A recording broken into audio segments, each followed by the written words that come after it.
Hi guys, so this vehicle has the electronic parking brake mechanism on the back. No cables are attached. You push a button to activate the parking brake and you push the button to release the parking brake. In order to do the rear brakes on this vehicle, you have to retract the parking mechanism that's inside the caliper before you can push the caliper piston back into the caliper bore. VCDS / VAGCOM or any type of scan tool that can do the procedure is required. Yes, I know that there are people who have on different vehicles, different setups, used or disconnected the electronic parking brake motor that's on the caliper and manually retracted via jumper cables. Although that can be done on certain models, just like on this one here, the computer, once you're done, and even if you put everything back together, the computer has no idea what the pad thickness is. Basically what it's doing is when you're retracting the piston, and then after putting new pads on, what the computer then does when you tell it to re-engage the parking mechanism or bring it back out, it'll wind the piston out until it makes contact with the pads, and then it'll back it off slightly. The amount of travel that the piston does, as well as the actual load that it comes up against, because the computer measures the amperage required, that can tell the computer the thickness of the pads. So if you do not do that and you're just using jumper wires on the motor, the computer will still think that the pads are at the minimum because you actually haven't given it a chance to do the cycling on its own. So keep that in mind. You know, sometimes it is cheaper to buy an expensive tool like VCDS and do the work correctly rather than you know, trying to find a cheap way of doing it. And yes, like I said, it might work, but the problem is it may come up with a warning sign saying that the brake pads are low, even though they're not, again, because the computer does not know, it can't calculate the thickness. In some models you actually have to specify the thickness. In some models it figures it out itself, and again, that's why scan tools are used. And that's it. Keep that in mind. Thanks for watching.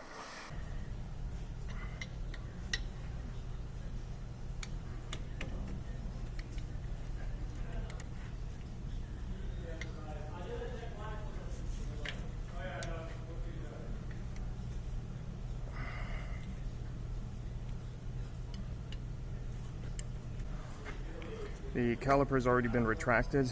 I think I showed that at the beginning of the video. In terms of how to do it, you need a scan tool.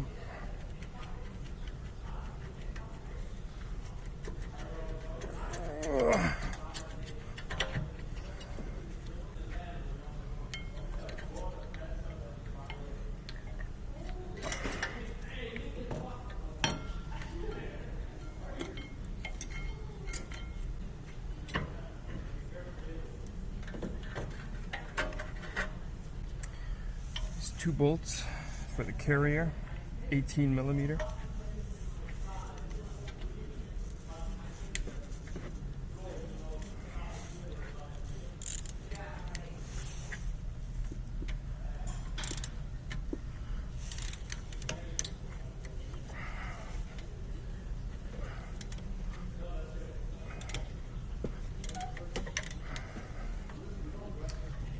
Use power tools where you can.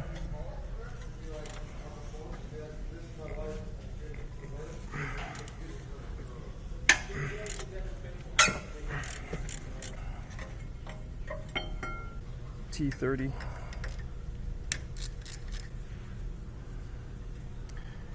Feel free to reuse the discs if you want, if they're smooth. This one's got quite a lip. It's going to be undersized by the time the pads get halfway through.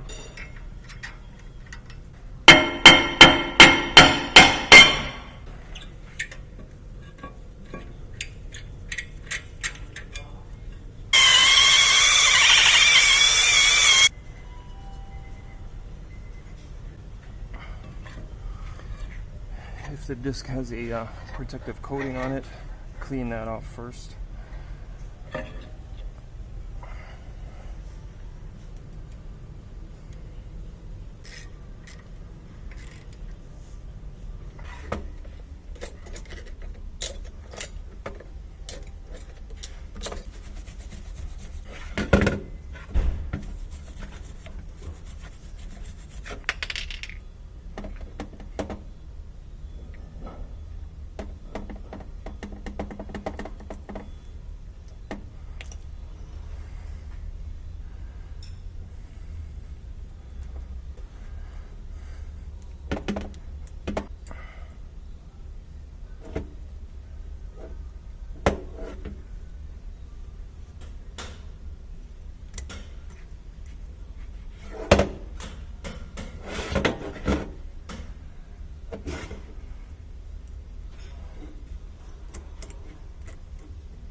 Some don't like to lube the stainless tin, some do.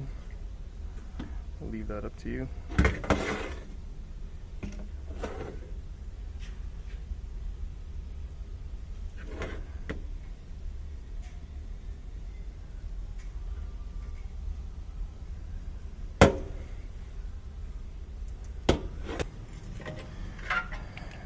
Press the caliper or the piston back in using your favorite tool. It should go in fairly easily. If it doesn't, reposition it.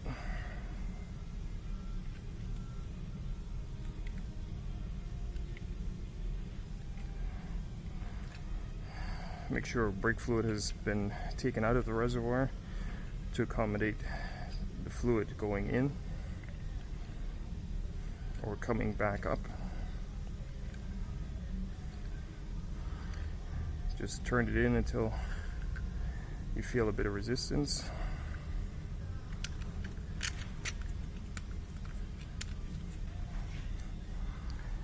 You want to burp the boot and just lift it a little bit to let the air out.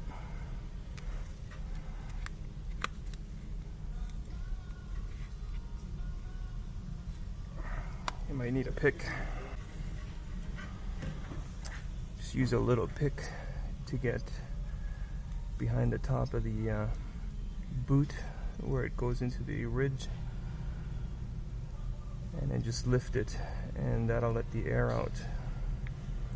You can see the boot is collapsing, and then you just reposition the boot so that it's flat. If there's any unevenness on the piston surface, you want to make it smooth. Same with the caliper contact surface, or sorry, the pad contact surface on the outside.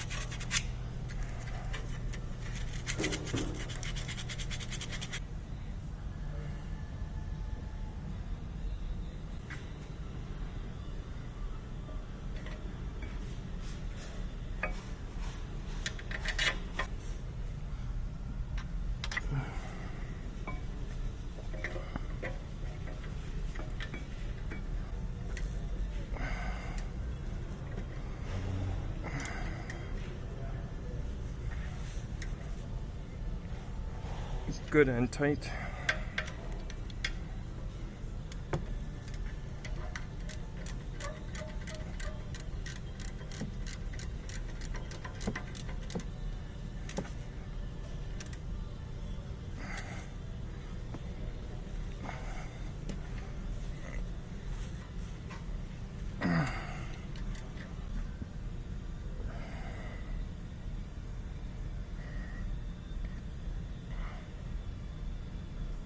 Position the pads.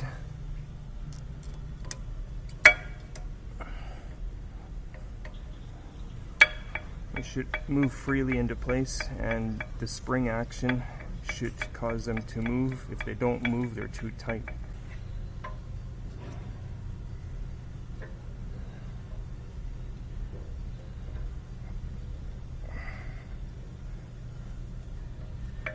And you can see they should move nice and freely. Put some brake lube on the pad surface.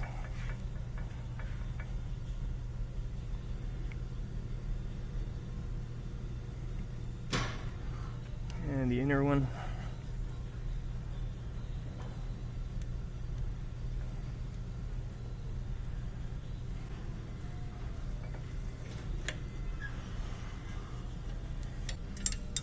And just good and tight.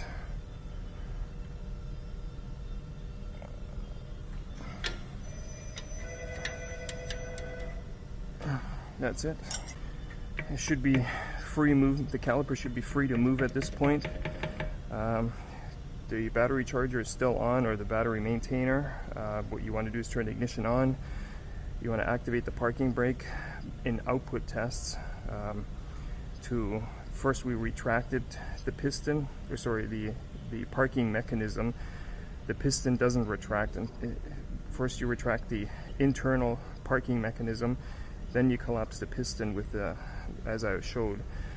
Now that everything is mounted and free to move, you activate the parking mechanism. What the computer does is it'll push the piston out until it makes contact, and then it'll back the parking adjustment off just a little bit.